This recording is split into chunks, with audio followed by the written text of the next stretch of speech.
साथियों, मैं शिवानी दहिया आपके साथ इंपॉर्टेंट टॉपिक को लेकर इस क्लास में जुड़ती हूँ। तो इसी के साथ आज एक इंपॉर्टेंट टॉपिक करने वाले हैं। जैसा कि मैं आपको बताती हूँ, पॉलिटी यानी कि आपका लक्ष्मीकांत से स्टार्ट करवाती हूँ। तो उसी में आपका जो टॉपिक रहने वाला है नागरिकता। पहले मैंने आपको जैसा कि संविधान से रिलेटेड सारा चैप्टर करवाया था। संविधान का आपका पहले उसका निर्माण करवाया था, उसकी पृष्ठभूमि करवाई थी, उसकी विशेषता करवाई थी, आलोचना भी करवाई थी। वहीं आपका उस प्रस्तावना और उसके राज्य क्षेत्र जो भी आपका भारत का राज्य एवं क्षेत्र बताए थे।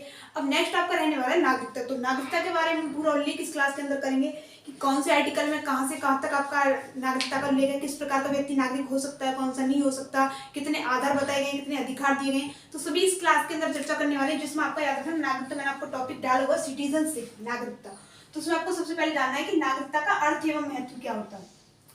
अर्थ एवं महत्व थोड़ा मैं आपको बोल के बता दूं उसका थोड़ा कि बेसिक क्या होता है, अर्थ या महत्व क्या होता है नागरिकता का। क्योंकि किसी भी चीज को हम पढ़ते तो पहले उसके बारे में ये जानते हैं कि ये चीज है क्या। सबसे पहले जानना ये इंपॉर्टेंट होता है ना। तो याद रखना किसी भी आधुनिक देश की तरह भारत में भी दो प्रकार के लोग रहते हैं। दो प्रकार के लोग कौन से रहते हैं? तो आपका नागरिक और एक आपका विदेशी। ठीक है, जो आपका नागरिक होता है वो भारतीय मूल का पूर्ण आपका यानी कि पूर्ण नागरिक होता है। उसे सारी भारत के संविधान पे आपका भारत की सरकार में पूर्ण निष्ठा होती है। वो भारत का पूर्ण तरह से नागरिक होता है। और दूसरा आपको विदेशी होता है। विदेशी यानी कि जो किसी अन्य देश से आके भारत में रह रहा हो, किसी बिजनेस के कार्य से या किसी भी इंपॉर्टेंट कार्य से। और विदेशी भी दो प्रकार के होते हैं। विदेशी दो प्रकार के होते हैं। दो प्रकार कौन कौन से होते हैं विदेशियों के? एक आपका विदेशी मित्र होता है, एक आपका विदेशी शत्रु होता है। तो विदेशी मित्र कौन सा होता है? जिसका कि भारत के साथ किसी भी व्यापार को लेकर या किसी भी शब्द को यानी किसी भी कार्य को चर्चा को लेकर अच्छे संबंध चल रहे हैं, वो तो आपको भारत का यानी कि आपका विदेशी मित्र हो जाएगा। दूसरा आपको होता है विदेशी शत्रु। तो विदेशी शत्रु वो होता है जिसका भारत के साथ किसी भी क्षेत्र को या किसी भी कार्य को लेकर विवाद चल रहा हो। तो भारत का एक तरीके से शत्रु दुश्मन कह सकते हैं, तो वो आपको विदेशी शत्रु होता है। विदेशी शत्रु जो होता है उसे भारत के लिए जो भारत के नजरबंदी और गिरफ्तारी से विरुद्ध कोई अधिकार नहीं दिए जाते, बल्कि जो विदेशी मित्र जो होता है वो विदेश अगर भारत में रह रहा है तो उसे भारत की गिरफ्तारी और नजरबंदी से संबंधित कुछ अधिकार दिए जाते हैं कि आपको इस सबसे दूर रखा जाएगा। लेकिन ऐसा विदेशी शत्रु के साथ कुछ नहीं होता। उसे जैसा कि मैंने आपको बताया था कि गिरफ्तारी और नजरबंदी के विरुद्ध कोई अधिकार नहीं दिया जाता। आर्टिकल 5 में ऐसा कुछ लिखा हुआ है कि उसको कोई अधिकार नहीं दिया जाता। ठीक है ना। अब हम चर्चा आर्टिकल 22 में लिखा हुआ है। उसके बाद हम चर्चा करने वाले अर्थ और महत्व। आपको मैं थोड़ा बता चुकी, शायद आपको समझ में भी आ गया होगा। जैसा कि मैंने आपको लिखने में थोड़ा टाइम लग जाता है, इतना हार्ड नहीं था, तो इसलिए मैंने आपको बोल के बताया था, आपको समझते चलना है। ठीक है, तो एक बार फिर से रिपीट कर देती हूँ। जैसा कि एक बार दो बार रिपीट करना जरूरी है, क्योंकि इसी क्लास के अंदर हमें याद भी करना है। एक बार हम देख लेते हैं कि उसके बाद हम सारा चर्चा करते चलेंगे। ठीक है ना। तो आपको जैसा कि मैंने कहा था कि नागरिकता दो प्रकार के, उसके आपको नागरिक दो प्रकार के, आपका अर्थ और महत्व किस प्रकार होता है कि किसी भी आधुनिक देश की तरह भारत में दो प्रकार के लोग रहते हैं, नागरिक और विदेशी। नागरिक होते हैं जो भारत की जिनमें पूर्ण निष्ठा होती है, भारत के मूल नागरिक होते हैं या मूल आधार किसी भी आधार पर नागरिक बने हो, वो भारत का नागरिक होता है। दूसरा आपको विदेशी हो जाता है, तो किसी भी काम की वजह से किसी भी कारण से दूसरे देश में आके रह रहा हो कुछ दिनों के लिए किसी भी कारण से, तो वो आपको विदेशी नागरिक हो जाता है। विदेशी दो प्रकार के होते हैं, शत्रु व मित्र। मित्र वो होते हैं जिनके भारत के साथ अच्छे संबंध चल रहे होते हैं, किसी भी कार्य का किसी भी व्यापार को लेकर अच्छे संबंध हो, हमारा अच्छा हमसे व्यापार यानी कि लेन देन हो, वो आपका विदेशी मित्र हो जाता है। शत्रु हो जाता है किसी भारत का जिससे युद्ध चल रहा हो या किसी भी कारण विवाद चल रहा हो, वो आपका भारतीय विदेशी शत्रु हो जाता है। तो विदेशी शत्रु जो होता है उसे याद रखना इंपॉर्टेंट सबसे ज्यादा ये कि उसे गिरफ्तारी और नजरबंदी से विरुद्ध कोई अधिकार नहीं दिया जाता। आर्टिकल 25 के अंदर ऐसा कहा गया है। और बल्कि जो विदेशी मित्र होता है उसे सब अधिकार दिया जाता है कि उसके विरुद्ध ऐसा कुछ नहीं किया जाएगा। ठीक है ना। तो हम चर्चा करते हैं कि अधिकार भारत के नागरिकों को विशेष अधिकार व अधिकार कौन से प्राप्त है। ठीक है ना। यहाँ पे लिख लेना, आपको मैंने अर्थवा मैं तो बता चुकी हूँ। ठीक है ना। अब यहाँ पे लिखना आपको कि भारतीय नागरिकों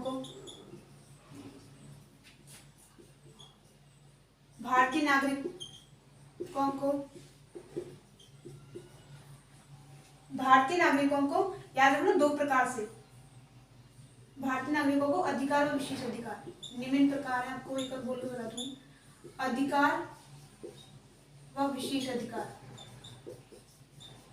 विशेष अधिकार निम्न है। आपको थोड़ा अच्छे से समझ से चलना। आर्टिकल भी दिए हुए हैं कुछ किस प्रकार कौन से आर्टिकल में भारत के नागरिक के लिए विशेष उल्लेख दिया गया है। तो सिर्फ भारत के नागरिकों के लिए यहाँ पे लिख देना, विदेशियों के लिए नहीं है। विदेशियों के लिए नहीं है, ये इंपॉर्टेंट चीजें नहीं है। अब आपको सबसे फर्स्ट पॉइंट पॉइंट जो डाला, फर्स्ट पॉइंट में आपका क्या हो जाएगा, याद रखना इंपॉर्टेंट। आपको बता दूं, जैसा कि मैंने कहा था कि विदेशी आपको पूरा बता दिया था, तो भारत का जो नागरिक होता है उसे कुछ विशेष अधिकार दिए जाते हैं भारत के संविधान के अंतर्गत। तो भारत के संविधान में आपको बता दूं, यहाँ पे लिख लेना, लिंग जाति धर्म व मूल वंश के आधार पर विभेद के विरुद्ध अधिकार,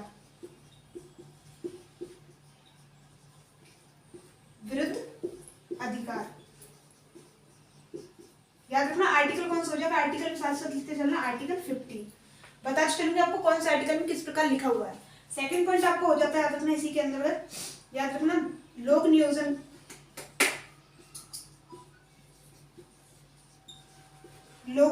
के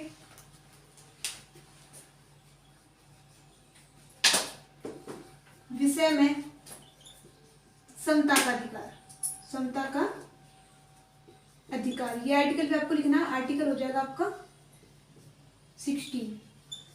आर्टिकल सबसे ज्यादा इंपोर्टेंट होते हैं कि किस आर्टिकल में क्या चीज लिखी गई है, ठीक है। नेक्स्ट आपको लिखना थर्ड पॉइंट,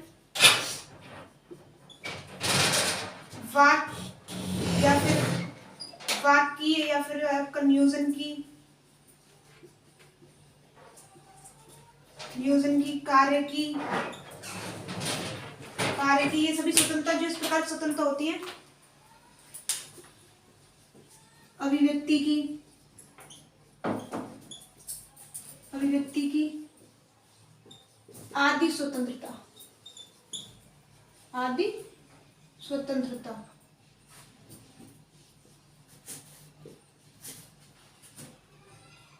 का प्रावधान। आर्टिकल कौन सा हो जाएगा, आर्टिकल लिखना आपको 19, आर्टिकल 19। फोर्थ पॉइंट इसी के अंदर आपको लिखना है कि याद रखना शिक्षा व संस्कृति,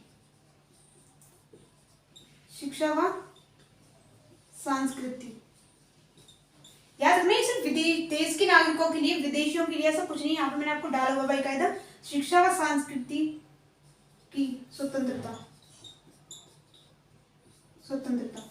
आर्टिकल कौन सा हो जाएंगे, आर्टिकल 29 और 30 यानी कि 29, 30, ठीक है ना। फिफ्थ पॉइंट वही आपको लिखना है कि लोकसभा व विधानसभा के चुनाव में मतदान का अधिकार, ये सिर्फ भारत के नागरिकों के लिए होता है, ठीक है। नेक्स्ट पॉइंट आपको डालना है 6 पॉइंट, शायद आपको अब तक दिख रहा होगा, नहीं दिख रहा तो मैं आपको बोलती चलूंगी। 6 पॉइंट आपको लिखना है संसद व राज्य विधानमंडलों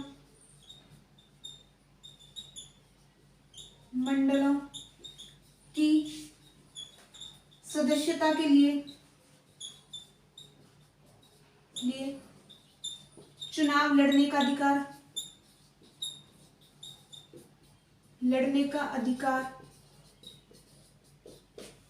और नेक्स्ट पॉइंट आपको हो जाता है, शायद यहाँ तक दिख नहीं रहा होगा, ठीक है। तो मैं आपको एक बार फिर से यहाँ तक बोल के दिखा देती हूँ, उसके बाद आपको रिपीट कर दूंगा, उसके बाद आपको जो आगे जो रह जाएगा नेक्स्ट पेज पे क्लियर कर लेंगे। तो जैसा कि मैंने आपको कहा था कि आपको हो जाता है, सबसे पहले इसके बारे में जानते हैं कि अधिकार कौन से मिले होते हैं भारत के नागरिकों को, सिर्फ जो भारत के नागरिकों को मिले होते हैं, विदेशियों के लिए नहीं होते। तो आपको सबसे पहले जानना है कि आर्टिकल 15 में जैसे कि आपके लिए लिखा हुआ लिंग जाति धर्म व मूल वंश आदि के आधार पर विविध के विरुद्ध अधिकार जो दिया होता है वो आर्टिकल 15 में उसका उल्लेख किया गया है।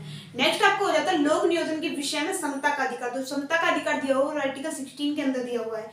नेक्स्ट आपको हो जाता है वाक अभिव्यक्ति या फिर आपका लोक नियोजन कार्य, इन सभी की जो स्वतंत्रता होती है वो आर्टिकल 19 के अंतर्गत दी गई है। नेक्स्ट पॉइंट आपको हो जाता है कि आपका संस्कृति और शिक्षा का जो स्वतंत्रता दी गई है वो आर्टिकल 29 व 30 के अंतर्गत भारतीय नागरिकों को दी गई है। उसी के अंदर आपका अगला पॉइंट जो होता जाता है, यानी कि आपका लोकसभा विधानसभा के चुनाव के लिए मतदान का जो अधिकार होता है भारतीय नागरिकों को मिला होता है। अगला पॉइंट आपको हो जाता है संसद व आपको राज्य विधानमंडलों की सदस्यता के लिए चुनाव लड़ने का अधिकार भी इसी के अंतर्गत भारत के नागरिकों को दिया गया है, ठीक है ना। नेक्स्ट पेज में हम चर्चा करते, जो आपका रह जाएगा नेक्स्ट पेज में चर्चा करेंगे, धीरे धीरे इसी क्लास के अंदर सारा समझते चलेंगे, ठीक है ना। तो आपको एक बार फिर से मैंने आपको यहाँ पे रिपीट कर दिया, समझा भी दिया, शायद समझ में भी आ रहा होगा। धीरे धीरे सारा इसी क्लास के अंदर समझते चलेंगे, याद करने की भी कोशिश करेंगे पूरा पूरा। सॉरी, अधिकार नहीं आएगा ये भी।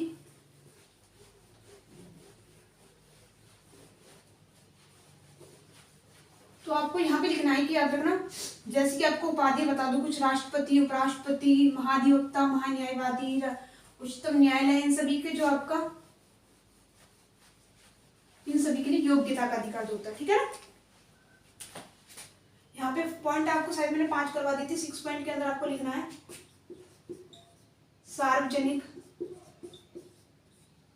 Side marker.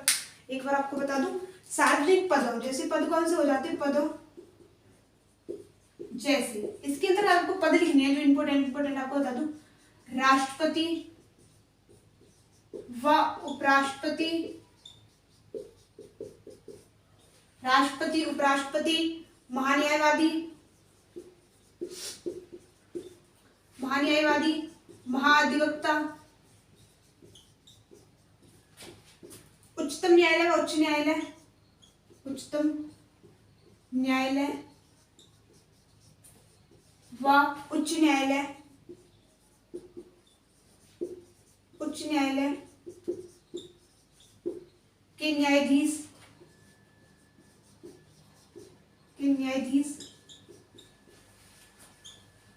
राज्यों के राज्यपाल। सारे इंपोर्टेंट पॉइंट है, याद रख करते चलना। राज्यों के राज्यपाल, बनने की योग्यता का अधिकार, बनने की योग्यता का अधिकार, ठीक है। ये कुछ आपको अधिकार दिए हैं। नेक्स्ट आपको जो लिखना है, याद रखना, भारत के नागरिकों को जो अधिकार दिए जाते हैं, उपरोक्त अधिकारों के साथ कुछ कर्तव्य होते हैं। यहाँ पे लिखना, उपरोक्त अधिकारों के साथ भारतीय नागरिक के कुछ कर्तव्य भी होते हैं, कर्तव्य भी होते हैं, जैसे कर भुगतान करना, राष्ट्रीय ध्वज,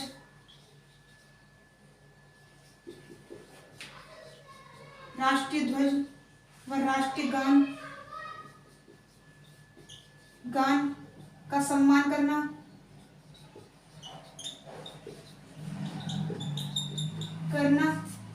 या देश की रक्षा करना, देश की रक्षा करना। याद रखना, भारत में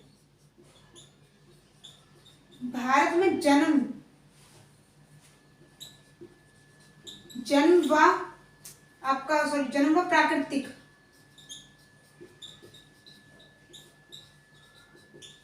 आधार पर व्यक्ति राष्ट्रपति बन सकता है, राष्ट्रपति बन सकता है। लेकिन सबसे ज्यादा इंपॉर्टेंट आपको बता दूं, मैं आपको सभी बताऊंगी, पूरा लिख दूं उसके बाद। लेकिन अमेरिका में सिर्फ जन्म से नागरिक ही राष्ट्रपति बन सकता है, राष्ट्रपति बन सकता है, ठीक है। एक बार आपको सारा बोल के बता दूंगी, जैसा कि मैंने आपको कहा था कि सबसे पहले आपको मैं इसके कुछ अधिकार और विशिष्ट अधिकार बताती थी भारत के लोगों के। तो भारत के लोगों के मैंने आपको अधिकार बताया था, आर्टिकल 15 बताया, आर्टिकल 16 बताया, 19 बताया, 29 व 13 बताया था। उसी के अंतर्गत जैसा कि मैं आपको चुनाव लड़ने का अधिकार है, फिर मतदान करने का अधिकार, राष्ट्रपति, और नेक्स्ट आपको पॉइंट जो होता था सार्वजनिक पद, जैसे कि आपका राष्ट्रपति, उपराष्ट्रपति, उच्चतम न्यायालय व उच्च न्यायालय के न्यायाधीश, महाधिवक्ता, महान्यायवादी, राज्य के राज्यपाल के लिए जो योग्यता होती है उसका अधिकार भारत के नागरिकों को दिया जाता है, ना कि आपको विदेशियों को। उसी के अंदर आपको समझना है कि जैसा कि सबसे इंपॉर्टेंट भारत के मूल जो आपके अधिकार दिए गए, इन अधिकारों के साथ साथ भारत के नागरिकों के कुछ आपके कर्तव्य भी बनते हैं।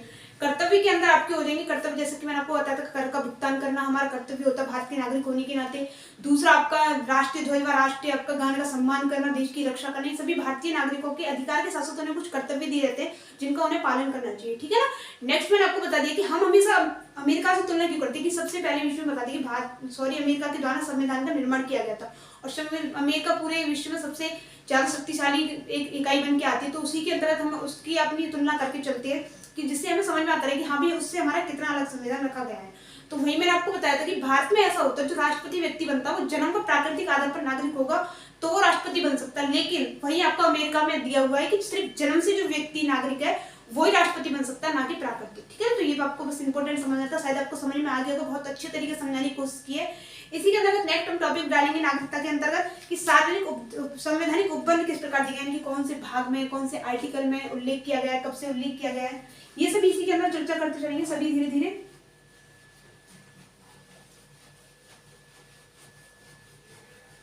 तो मैं आपको संवैधानिक उपबंध बताऊंगी, संवैधानिक उपबंध किस प्रकार दिए गए हैं, उसके बाद हम ये देखेंगे कि किस प्रकार चार कौन कौन से आधार दिए गए भारत के नागरिक बनने के, किस प्रकार होता है, सभी आपको इसी के अंतर्गत चर्चा करते चलेंगे।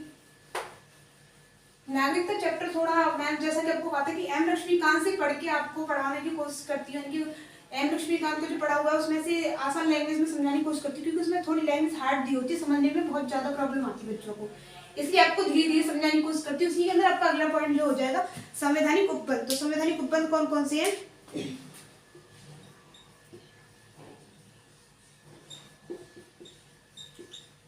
संवैधानिक उपबंध, एक बार इसके अंदर इंक डाले तो उसके बाद आगे इसी क्लास में धीरे धीरे चर्चा करते चलेंगे, ठीक है ना। तो आपको बहुत इंपॉर्टेंट क्लास है, जैसा कि मैं आपको बता रही हूँ कि संवैधानिक उपबंध कौन कौन से होते हैं, शायद आपको पता हो या नहीं पता हो तो मैं आपको बता दूं कि भाग जो 2 है संविधान का, भाग 2 में 5 से लेकर 11 तक नागरिकता के बारे में उल्लेख किया गया है, ठीक है, जो नागरिकता है भारत के लिए। तो आपको बता दूंगी कि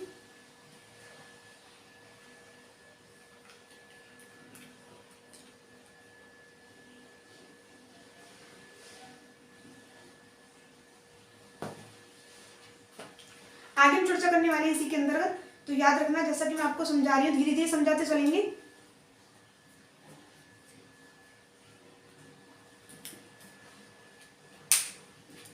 तो आगे आपको लिखना है कि संवैधानिक उपबंध किस प्रकार दिए गए। तो संवैधानिक उपबंध में आपको हो जाएगा याद रखना, जैसा कि मैं आपको बताने वाली हूँ कि संवैधानिक उपबंध में भारत के संविधान में भाग 2 में हेडिंग डालते चलना, भारतीय संविधान के भाग 2 में अनुच्छेद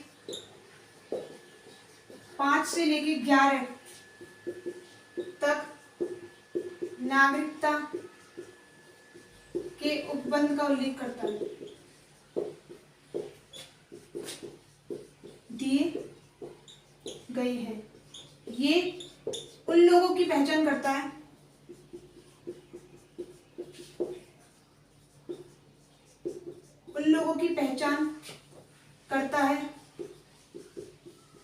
जो जब संविधान लागू होने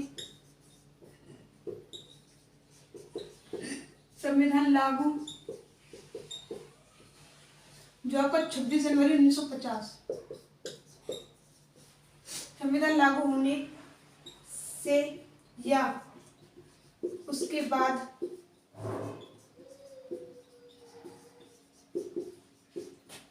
से भारत में रह रहा हो,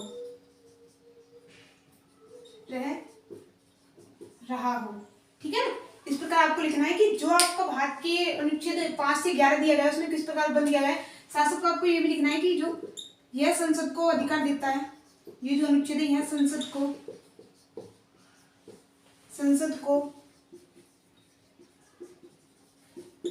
अधिकार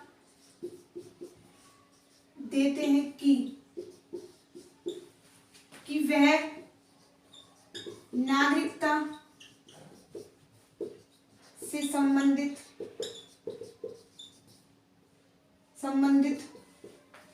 व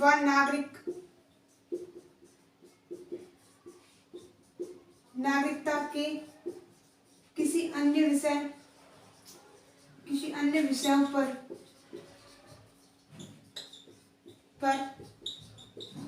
कानून बना सकती है, ठीक है ना। एक बार आपको यहाँ तक बोल के बता दूं कि किस प्रकार बंद दिया गया संवैधानिक। सबसे ज्यादा इंपॉर्टेंट क्या होता है कि अगर हमसे कोई पूछता है कि जैसे हम कहते हैं कि हमें नागरिकता पढ़ चुकी है, तो सबसे पहले आपसे वो जो पूछेगा वो ये पूछेगा हाँ तो भी बता दी कौन सा अनुच्छेद में किस प्रकार उल्लेख किया गया, कौन सा अनुच्छेद कैसे आपकी नागरिकता को उल्लेख करता है। तो सबसे पहले आप ये बताओगे कि संविधान का भाग 2 है, उसमें 5 से लेकर 11 तक के जो अनुच्छेद है उसमें नागरिकता के बारे में ओपन दिया हुआ है। जैसा कि मैं आपको बता रही हूँ कि ये उन लोगों की पहचान करता है जो संविधान लागू कब हुआ था, तो 26 जनवरी 1950 को हुआ था।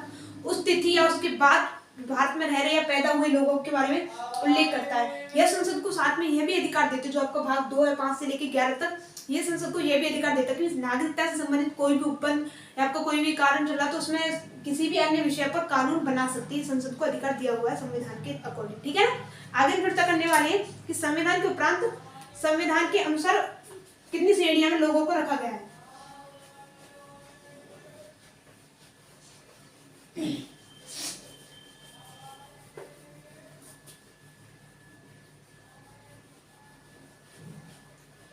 धीरे धीरे एक बार आपको लिख के बताएंगे, उसके बाद आपको समझाएंगे धीरे धीरे। इसी क्लास में समझता आता रहेगा, दो बार रिपीट करने के बाद याद करने की भी जरूरत नहीं पड़ेगी, ठीक है ना।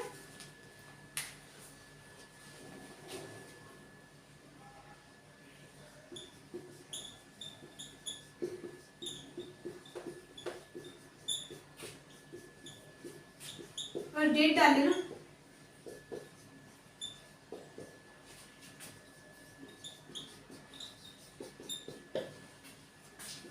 आधार पर भारतीय लोगों को 3 श्रेणियों में निम्न श्रेणियों में बांटा गया है।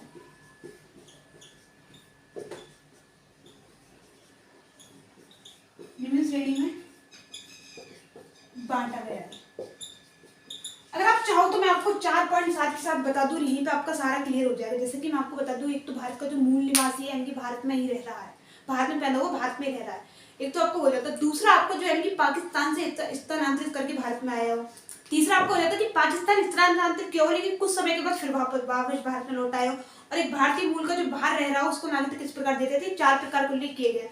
लेकिन आपको डिटेल में समझाना कि किस प्रकार शर्तों का उल्लेख है, किस प्रकार की नहीं है। तो आपको याद रखना है एक व्यक्ति जो भारत मूल निवासी है,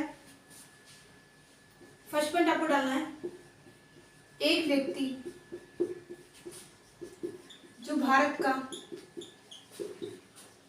मूल निवासी है वो निम्न शर्तों के आधार पर, निम्न शर्तों में से किसी एक के आधार पर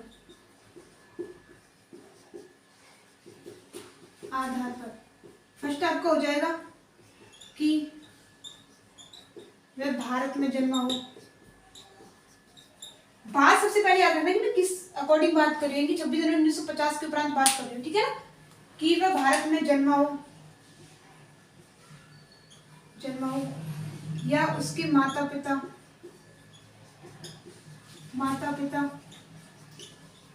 उसके जन्म के समय भारत के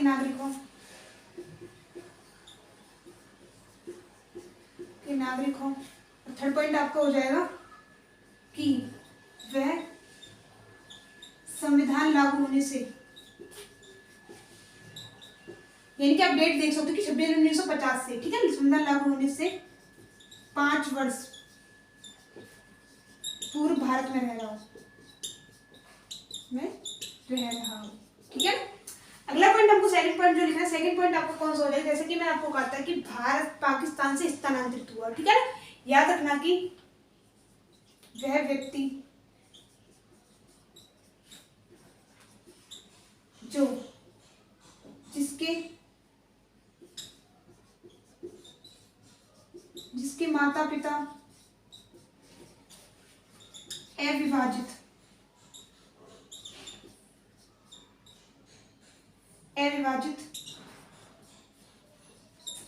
माता पिता दादा दादी, ठीक है, भारत में पैदा हुए हो, ठीक है, अविभाजित भारत में पैदा हुए हो, लेकिन आपका याद रखना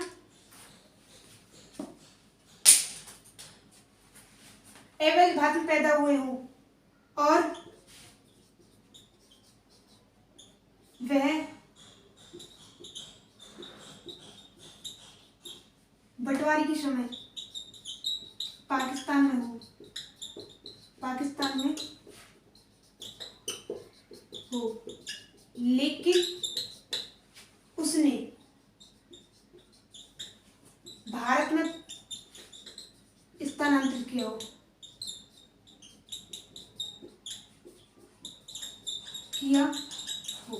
ऐसा व्यक्ति भारत की नागरिकता प्राप्त कर सकता है, कि नागरिकता प्राप्त करने के लिए आवेदन के 6 माह तक भारत में निवास करेगा, निवास के रूप में रह रहा हो। ठीक है, आपको मैं एक बार लैंग्वेज में अपनी भाषा के अंतर का समझाने की कोशिश करूँ जिससे कि आपको आसान भाषा में समझ में आ जाए। तो जैसा कि मैंने आपको कहा था कि निम्न आधार दिए गए 1950 के आधार पर कि 4 श्रेणी में बांटा गया कि कौन कौन सा भारत का नागरिक हो सकता है। तो फर्स्ट पॉइंट आपका सबसे पहले हो जाता है कि भारत का मूल निवासी है, या आपका 3 शर्त दी गई, या तो आपका खुद का उसका जन्म भारत में हुआ, या उसके माता पिता दादा दादी का जन्म भारत में हुआ, या थर्ड पॉइंट आपका जो संविधान लागू होता है उससे 5 साल पहले से भारत के अंदर रह रहा हो। तो फर्स्ट पॉइंट आपको समझ में आ गया होगा। सेकंड पॉइंट आपको हो जाता है कि वो भारत का यानी कि पाकिस्तान के अंतर्गत अवैध भारत में उसके माता पिता पैदा होंगे दादा दादी, लेकिन आपका जैसे विवाह हुआ तो वो पाकिस्तान चला गया हो, लेकिन उसने वापस भारत में यानी कि भारत के रूप में स्थानांतरित कर लिया हो और वह भारत के नागरिक होने के लिए आवेदन देता है, तो वो भारत का नागरिक हो सकता है, लेकिन वह आवेदन के बाद 6 माह के लिए भारत में रह रहा हो, उसके बाद उसका आवेदन स्वीकार किया जाएगा। इस प्रकार का आपको याद रखना है, ठीक है ना। तो शायद समझ में आ गया होगा, एक बार पढ़ाने की कोशिश की, उसके बाद समझाने की कोशिश किया, हो सकता है स्क्रीनशॉट ले सकते, उसके बाद एक बार रिपीट कर लेना, तो बहुत आसानी से याद हो जाएगा, याद रखना। अगला पॉइंट आपको हो जाता है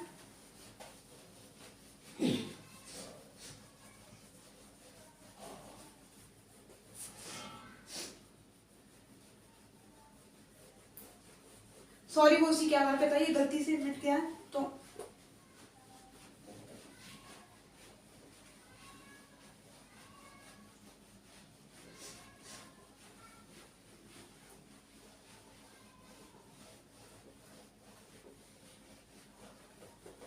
अगला पॉइंट जो आपको हो जाता है याद रखना, थर्ड पॉइंट के अंदर आपको डालना है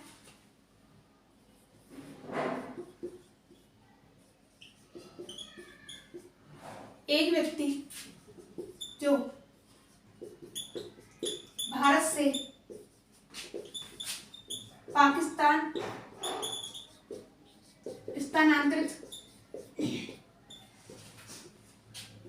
स्थानांतरित हुआ हो,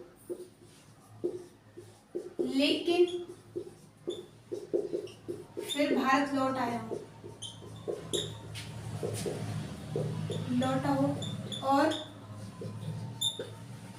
आवेदन देने से पहले 6 माह से भारत में रह रहा हो।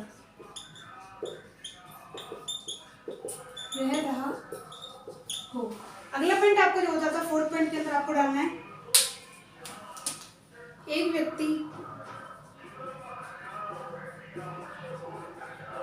जिसके माता पिता या दादा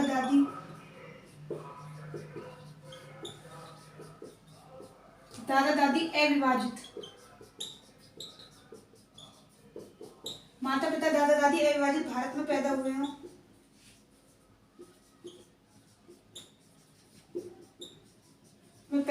और वो बाहर रह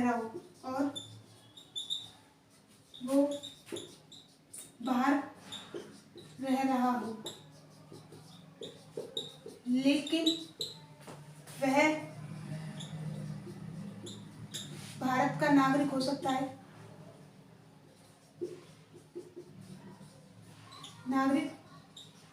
है,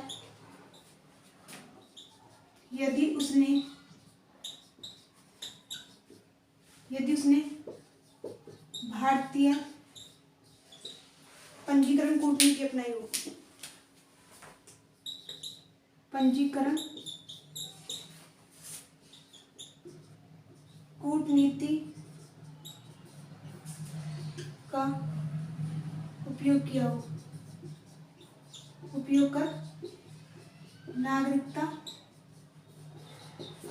प्राप्त करें।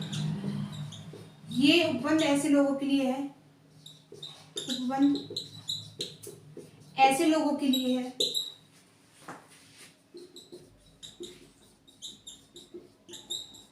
जो भारतीय मूल के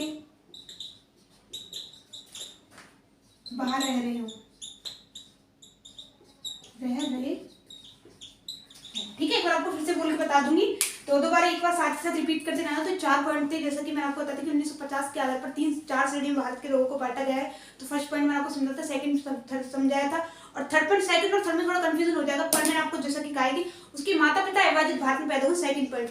लेकिन वो आपका भारत पाकिस्तान से भारत में प्रस्थान करें, यानी स्थानांतरित हो जाए, तो वो भारत का नागरिक हो सकता है 6 माह के अंदर अंदर आवेदन प्राप्त करने के लिए भारत में रह रहा हो।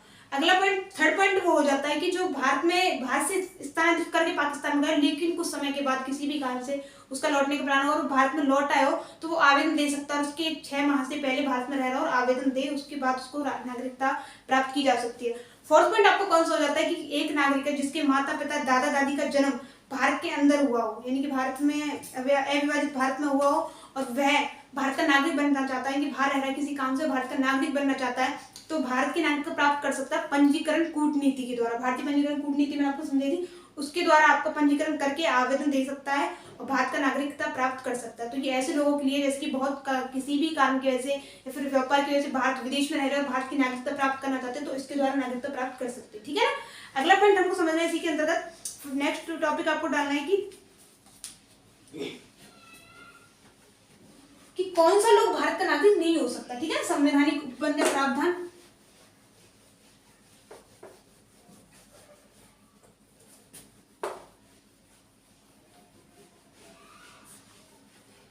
इसके अंदर हमें समझना है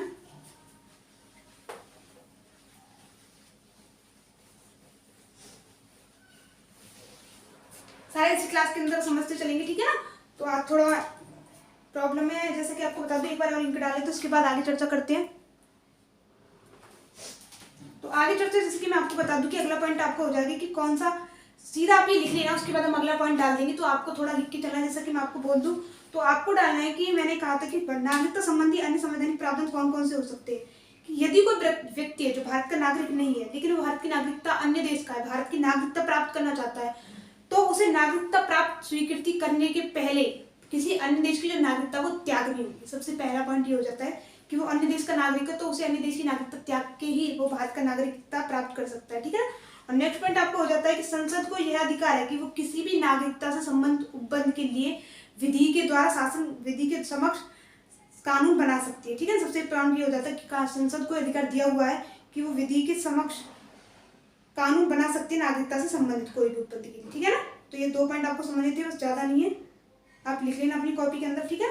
तो लिखनी जरूर है लेकिन, ठीक है। अगला हम समझने टॉपिक डालेंगे इसके अंदर कि नागरिकता अधिनियम 1955 क्या है। तो नागरिकता अधिनियम 1955 सबसे ज्यादा इंपॉर्टेंट माना जाता है, उसमें बहुत बहुत टाइम पे यानी कि संशोधन भी होते रहे, लेकिन आपको सबसे पहले जाना है कि नागरिकता अधिनियम 1955 कौन सा, ठीक है ना।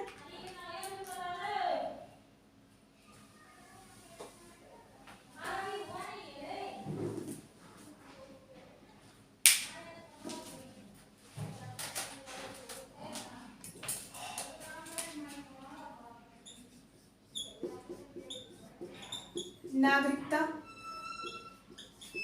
अधिनियम 1955, यहाँ पे डालना आपको नागरिकता 1955, नागरिकता अधिनियम 1955। 55 नागरिकता के द्वारा लागू होने के बाद अर्जन यानी कि आपका अर्जन व समाप्ति से संबंधित उपबंध उपबंध रखता है, ये पे लिख देना रखता है। इसको साथ साथ ये रखना कि इसमें बहुत बहुत टाइम पे अधिनियम होते, संशोधन होते रहे हैं। सबसे ज्यादा इंपॉर्टेंट जो है कि नागरिकता अधिनियम अधिनियम 1955 ने लागू होने के बाद ने भी राष्ट्रमंडल की नागरिकता प्राप्त की है। सबसे ज्यादा इंपॉर्टेंट, राष्ट्रमंडल की नागरिकता प्राप्त की है लेकिन नागरिकता अधिनियम जो 2003 था, नागरिकता अधिनियम 2003 के द्वारा इसे निरस्त कर दिया गया,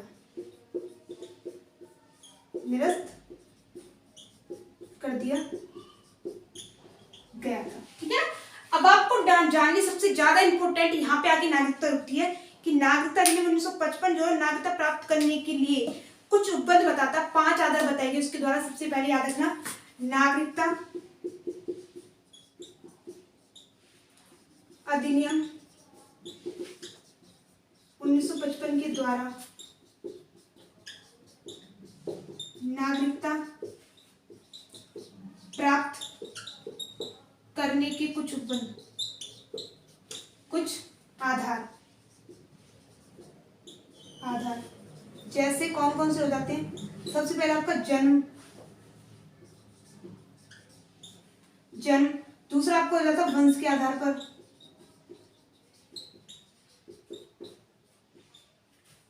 आधार पर, और अगला आपको हो जाता है जन्म वंश के आधार पर और आपका प्राकृतिक आधार पर,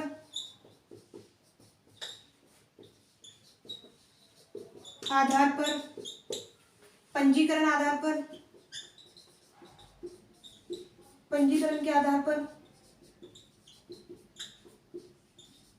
और अगला आपको हो जाता है याद रखना समाविष्टि के आधार पर, क्षेत्र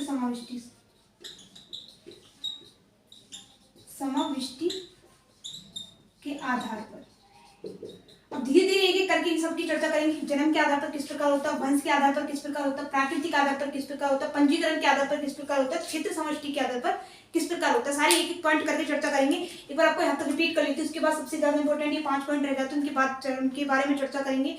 तो सबसे पहले आपको समझाने वाली थी कि नागरिकता अधिनियम 1955 नागरिकता अधिनियम 1955 लागू होने के बाद उसने याद रखना, जैसे कि मैं आपको बताया कि अर्जन और समाप्ति से संबंधित उपबंध रखता है।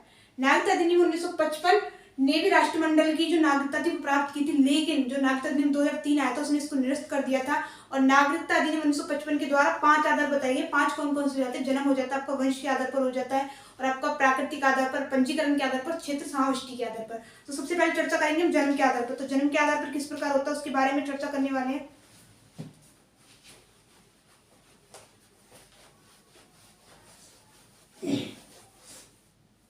नागरिकता अधिनियम 1955 को आपको लिखे रहना क्योंकि इसी के बारे में चर्चा करने वाले। सबसे पहले फर्स्ट पॉइंट आपको आएगा जन्म के आधार पर।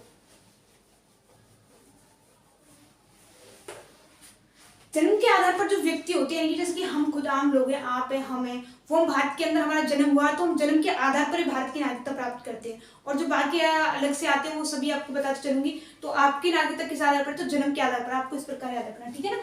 सबसे फर्स्ट पॉइंट आपको डालना है कि जन्म के आधार पर।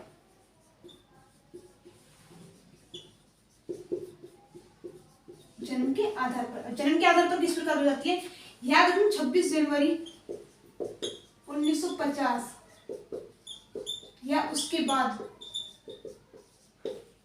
बाद, परंतु 1 जुलाई 1987 से पहले यदि कोई व्यक्ति भारत में जन्मा हो और उसके जन्म के समय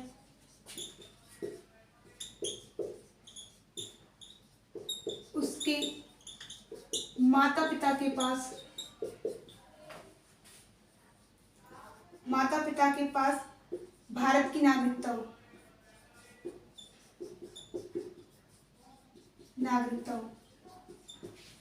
वहीं पे आपको डालना है, या तो आपको मैंने जैसे कि इससे यहाँ तक की तारीख बताई थी। दूसरा आपको डालना है जबकि एक उपबंध ये कहता है, याद रखना यहाँ पे डालना है, इसी के अंदर पॉइंट है, या जन्म के आधार पर ही 4 दिसंबर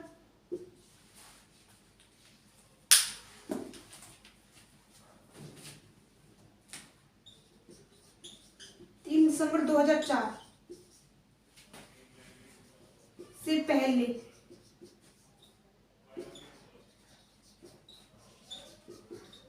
जन्मा व्यक्ति, 3 दिसंबर 2004 से पहले जन्मा व्यक्ति भारत का नागरिक हो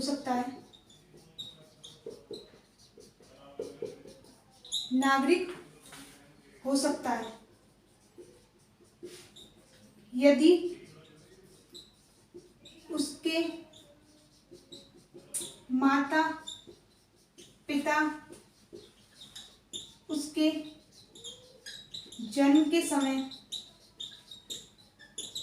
भारत के नागरिक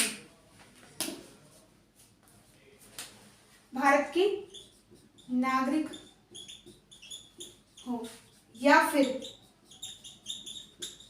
माता या पिता दोनों में से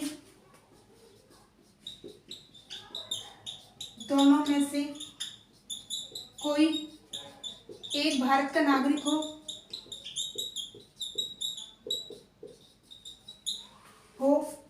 और दूसरा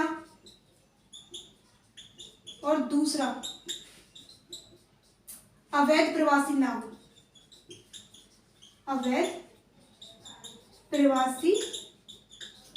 हो। इसकी जो सबसे ज्यादा इंपॉर्टेंट लाइन है वो सबसे ज्यादा ये है कि आपको किस प्रकार का, अब आपको कि पहले तो आपको ये बताया था, फिर आप ये बता रहे हैं कि इससे पहले जन्मा व्यक्ति, इसके द्वारा जो आपको याद है 2003 में लगभग एक अमेंडमेंट आया था, उसके द्वारा ये किया गया था कि प्रवासी ना हो, यानी कि ऐसा अवैध प्रवासी ना हो तो वो आपका व्यक्ति नहीं हो सकता। और दूसरा आपका सबसे पहले 1986 में एक अमेंडमेंट आया था, 1986-85 में, उसके द्वारा कहा गया था कि 1 जुलाई 1987 से पहले। तो आपको समझा दो कि जन्म के आधार पर किस प्रकार व्यक्ति हो सकता है भारत का नागरिक। तो 26 जनवरी 1950 से उसके बाद, लेकिन आपको जैसा कि मैंने डेट बताई कि 1 जुलाई 1987 से पहले जन्मा कोई व्यक्ति और उसके भारत में माता पिता दोनों भारत के नागरिक हो तो वो भारत का नागरिक हो सकता है। यहाँ पे मैंने आपको ये कहा था कि दोनों भारत के माता पिता, उस व्यक्ति के माता पिता भारत के नागरिक हो। सेकंड पॉइंट में आपको इसी के अंदर मैंने जो सेकंड पॉइंट बताया था उसमें क्या कहा था कि 4 दिसंबर 2004 से पहला व्यक्ति, क्योंकि अमेंडमेंट करके बात कह दी गई थी, तो 2004 से पहले व्यक्ति 26 जनवरी 1950 के बाद याद रखना, तो उससे 2004 से पहले व्यक्ति जन्मा है भारत के अंदर, लेकिन उसके माता पिता दोनों भारत के नागरिक होने चाहिए, या फिर अगर एक भारत का नागरिक था तो दूसरा जो माता पिता में से दूसरा कोई भी है वो अवैध प्रवासी नहीं होना चाहिए। अवैध प्रवासी सबसे ज्यादा इंपॉर्टेंट पॉइंट ये समझना कि अवैध प्रवासी ना हो, ठीक है ना, इस प्रकार समझना। सेकंड पॉइंट आपका जो हो जाता है वो हो जाता है आपका, जैसा कि मैंने आपको कहा था कि वंश के आधार पर, तो वंश के आधार पर किस प्रकार होता है,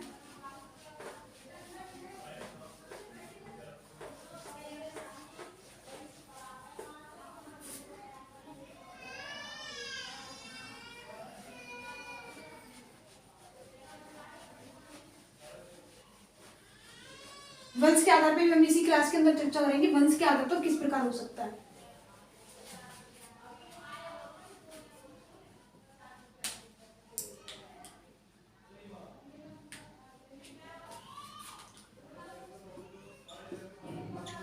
वंश के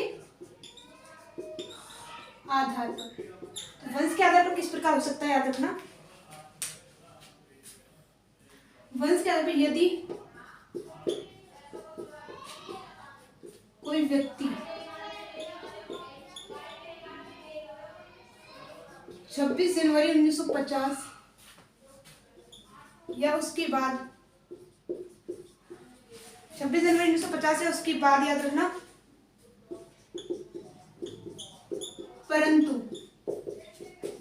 10 दिसंबर 1992 से पहले भारत के बाहर पैदा हुआ हो, लेकिन पॉइंट समझ से चलना कि किसमें किस आधार की बात की गई, लेकिन उसके जन्म के समय उसके जन्म के समय उसका पिता भारत का नागरिक होना चाहिए, होना चाहिए। ठीक है, इसी के अंदर सेकंड पॉइंट जो हमको रखना है कि 26 जनवरी आपको, जैसे कि मैंने कहा 10 दिसंबर 1992 के बाद, 10 दिसंबर 1992 के बाद, लेकिन 4 दिसंबर 2004 से पहले कोई व्यक्ति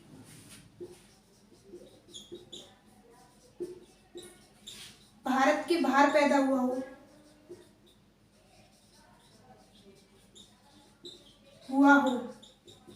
लेकिन उसके माता या पिता उसके जन्म के समय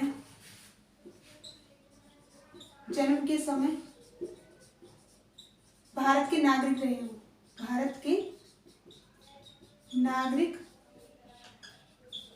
रहे हो। ठीक है ना, अगला पॉइंट जो आपको हो जाता है, इसी के अंदर चर्चा करनी इसी की भी। 4 दिसंबर 2004 के बाद व्यक्ति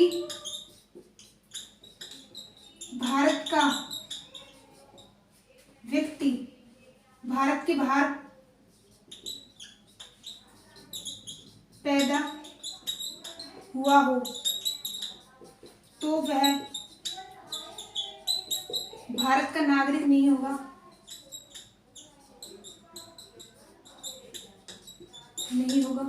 यदि उसने भारतीय कॉन्सुलेट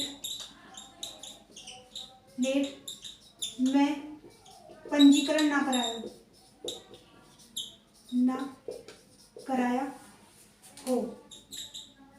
इस प्रकार की नागरिकता प्राप्त करने के लिए बच्चे के माता पिता को एक बार देख लेते हैं, यहाँ तक दिख रहा है नहीं दिख रहा है, शायद आपको यहाँ तक दिखना होगा, लेकिन मैं आपको बोलती चलूंगी इसी क्लास के अंदर।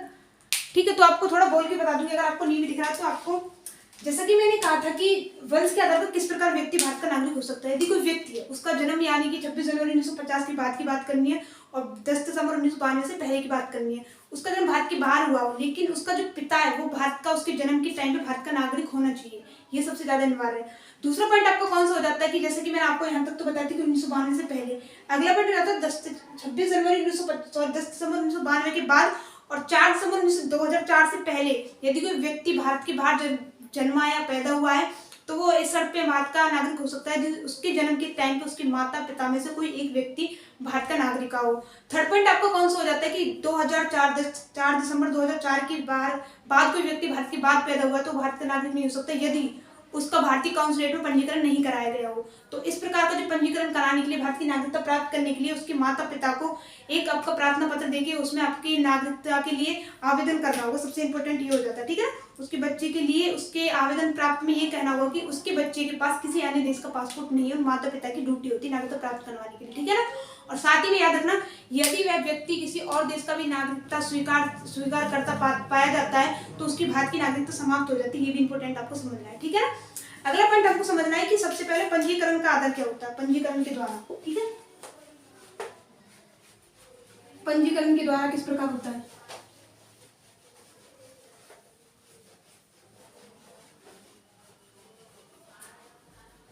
आधार जैसे कि मैं आपको बताया सारे आधार एक एक करके समझते चलेंगे। ठीक है ना,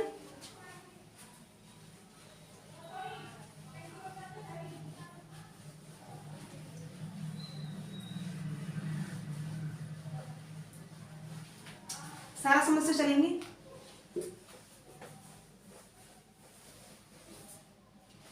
तो सबसे पहले पॉइंट जो समझना आपको डाले हैं पंजीकरण के आधार पर, पंजीकरण के आधार पर पंजीकरण के आधार पर कोई व्यक्ति पंजीकरण करा के भारत की नागरिकता प्राप्त कर सकता है, लेकिन उसकी कुछ शर्तें बताई गई है। सबसे फर्स्ट पॉइंट, इसके अंदर पॉइंट डालने हैं आपको, पॉइंट डाल के चलना। तो याद रखना इसके अंदर पॉइंट डालना है, यदि कोई व्यक्ति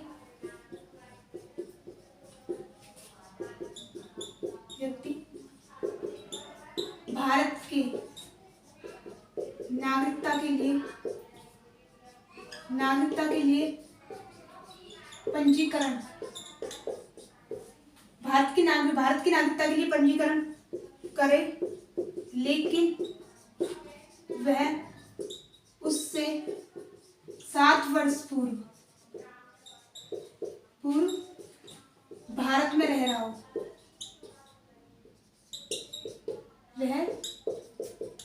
ठीक है ना। कुछ इंपॉर्टेंट पॉइंट समझ चले इसके धीरे धीरे। भारतीय मूल कौन सी आदमी, भारत मूल का सेकंड पॉइंट में डालना, कोई सेकंड पॉइंट आपको डालना है भारतीय मूल का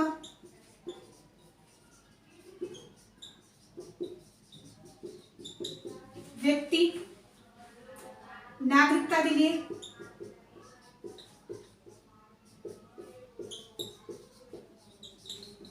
पंजीकरण कराता है, और वह यदि वह विदेश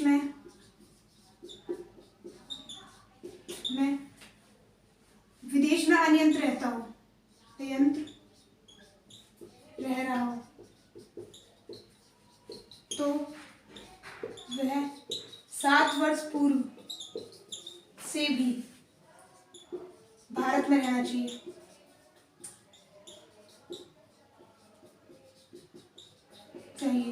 थर्ड पॉइंट आपको डालना है कि भारतीय नागरिक का बच्चा हो, भारतीय नागरिक के नाबालिग बच्चे, जिसकी मैं आपको पिछले पॉइंट में समझाता कि यदि कोई व्यक्ति है वो नाबालिग है, उसके बच्चा नाबालिग है, उसने भारतीय काउंसिलेट में पंजीकरण नहीं कराया है, तो उसके माता पिता को एक आवेदन देना होता है कि उसके बच्चे के पास किसी विदेश का पंजीकरण नहीं है। तो इस प्रकार के जो आवेदन देने होते हैं। और याद रखना फोर्थ पॉइंट आपको डालना है, यदि कोई व्यक्ति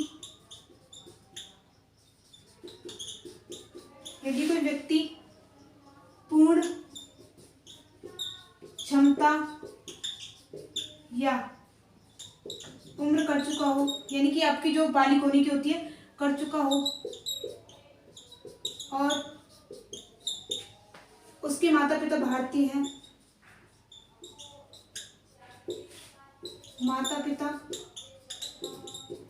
हैं, तो वह पंजीकरण द्वारा नागरिकता प्राप्त कर सकता है,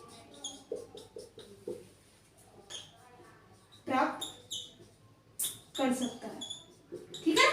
यहाँ तक आपको समझ में आ गया होगा। एक बार फिर से बोल के बता देती, समझ में नहीं आया तो याद रखना, जैसा कि मैंने आपको कहा था कि यदि कोई व्यक्ति भारत की नागरिकता के लिए पंजीकरण कराता है तो वो 7 वर्ष पहले से भारत में रह रहा हो, भारतीय मूल का होना चाहिए, ये भी इंपॉर्टेंट था कि भारतीय मूल का, ठीक है ना।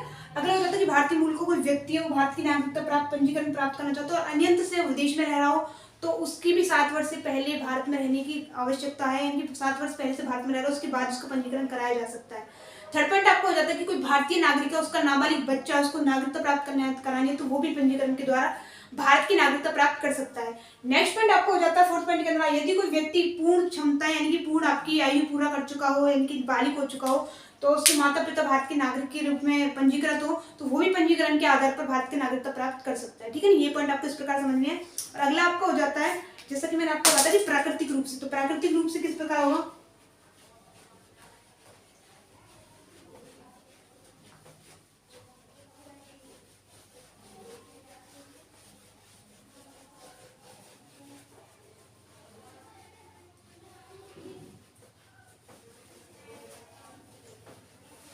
प्राकृतिक रूप से चर्चा करेंगे। फोर्थ पॉइंट आपका हो जाएगा, थर्ड पॉइंट है, फोर्थ पॉइंट है ना। सबसे पहले आपको जन्म बताया था, उसके बाद मैंने आपको वंश बताया था, वंश के बाद मैंने आपको याद रखना प्राकृतिक पंजीकरण बताया था, उसके बाद आपका पंजीकरण हो जाता है। फोर्थ पॉइंट डालना है प्राकृतिक आधार पर, प्राकृतिक आधार पर। तो प्राकृतिक आधार पर किस प्रकार हो जाएगा, याद रखना। फर्स्ट पॉइंट आपको डालना है, कोई व्यक्ति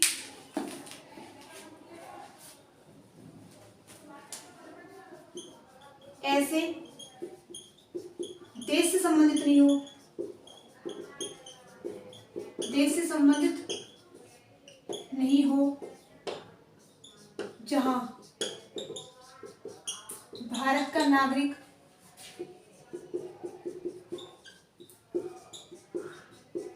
प्राकृतिक रूप से नागरिकता ना प्राप्त कर सके, ना प्राप्त कर सके। सेकंड पॉइंट आपका हो जाता है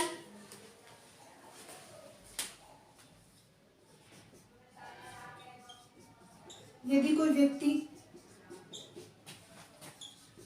भारत की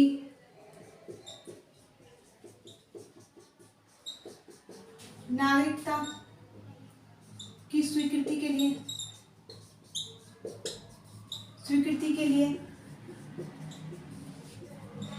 अन्य देश की नागरिकता या फिर जिस देश का वो नागरिकता त्याग दे। थर्ड पॉइंट, यदि कोई व्यक्ति भारत में रह रहा हो या भारतीय सेवा में हो, भारत में रह रहा हो भारतीय सेवा में हो तो ठीक है, भारत में रह रहा हो या भारतीय सेवा में हो तो वह नागरिकता से पहले नागरिकता का आवेदन से 12 माह पूर्व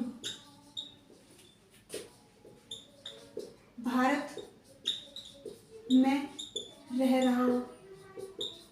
और इसी के अंदर अगला पॉइंट आपको हो जाता है फोर्थ पॉइंट। इसके पॉइंट थोड़े ज्यादा हैं। फोर्थ पॉइंट, इस 12 माह से पूर्व से भी 14 वर्ष पूर्व भारत में रह रहा हो। कुल मिलाकर इस प्रकार कह सकते हैं, कुल मिलाकर 11 वर्ष भारत में रह रहा हो। अगला पॉइंट आपको इसी के अंदर हो जाता है। अगर समझ में दिख नहीं रहा तो मैं बोल के बता दूंगी कि वह 8वीं अनुसूची की भाषाओं का ज्ञाता हो। लास्ट पॉइंट आपका हो जाता है 6 पॉइंट कि उसका चरित्र अच्छा हो। ठीक है ना। अब आपको पहले बोल बता दी कि कौन कौन से रखे गए हैं प्राकृतिक आधार पर। तो प्राकृतिक आधार पर कौन सा हो सकता है कि कोई देश है जिससे आपको लिखना है इस प्रकार के ऐसे देश से संबंधित नहीं हो जब भारत का, अगर सोचो कि भारत का नागरिक है, वो किसी देश की नागरिकता प्राप्त करना चाहता है प्राकृतिक आधार पर और उसने हमारे देश को नागरिक नहीं दी तो हम भी उसके देश को नहीं दे सकते। तो इस प्रकार याद रखना है कि ऐसे देश से संबंधित नहीं हो जब भारत का नागरिक प्राकृतिक रूप से नागरिकता प्राप्त नहीं कर सकता हो। ठीक है, समझ में आ गया होगा। सेकंड पॉइंट इसका हो जाता है कि यदि कोई व्यक्ति भारत की नागरिकता से स्वीकृति के लिए अन्य देश की नागरिकता त्याग दे, कि भारत की नागरिकता से प्राप्त करनी है और स्वीकृत करनी है, तो जो अन्य देश यानी कि पिछले देश आपका खुद का देश हो उसका या फिर आपका कहीं से भी आया हो तो उस देश की नागरिकता उसको त्यागनी होगी, भारत की नागरिकता प्राप्त करने के लिए नागरिकता त्यागनी। ठीक है। थर्ड पॉइंट आपको हो जाता है यदि कोई व्यक्ति भारत में रह रहा हो या भारतीय सेवा में हो तो वह नागरिकता के लिए आवेदन से 12 माह पूर्व भारत में रह रहा हो और इस 12 माह पूर्व से भी 14 वर्ष पूर्व भी भारत में रह रहा हो। कुल मिलाकर भारत में किस प्रकार दिया हो 14 वर्ष, 12 वर्ष किस प्रकार दिया हो 14 वर्ष ऐसे होते हैं कि कुछ टाइम के लिए यहाँ रहा हो, कुछ टाइम के लिए किसी विदेश में किसी कार्य से चला हुआ, तो इस प्रकार के 14 वर्ष दिए हुए। इसमें कुल मिलाकर जो अवधि होती है वो 11 वर्ष मानी गई भारत में रहने की। ठीक है ना। नेक्स्ट पॉइंट आपको हो जाता है कि वह 8वीं अनुसूची में जो भाषाएं दी गई है उनका पूर्ण ज्ञाता हो, यानी कि पूर्ण ज्ञाता की नहीं लेकिन उसका ज्ञाता हो, उसे जानकारी हो उनके बारे में। नेक्स्ट आपको हो जाता है कि उसका चरित्र अच्छा हो, ठीक है ना। तो अगला पॉइंट हम समझने वाले, लास्ट पॉइंट होता है क्षेत्र समाविष्टि के आधार पर।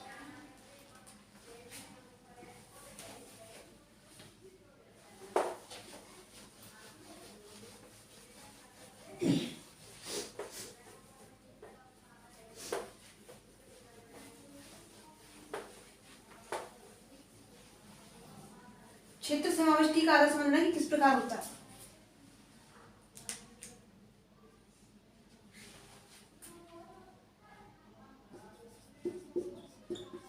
क्षेत्र समाविष्टि